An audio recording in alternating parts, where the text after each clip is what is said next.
This guide will help you understand how to send money using Citizens Bank. Follow these steps for a smooth transaction. Step 1. Log into your account. Open the Citizens Bank app or website and enter your login credentials to access your account. Step 2. Navigate to the transfer section.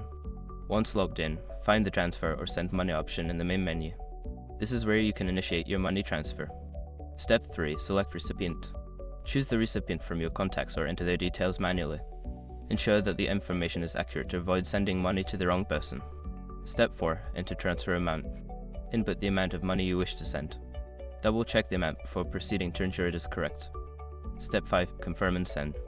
Before filing a refund or dispute, use the sroc.com link in the description to open the refund dispute deadline calculator and confirm your deadline. Now you can easily send money using Citizens Bank. Make sure to keep track of your transactions for your records.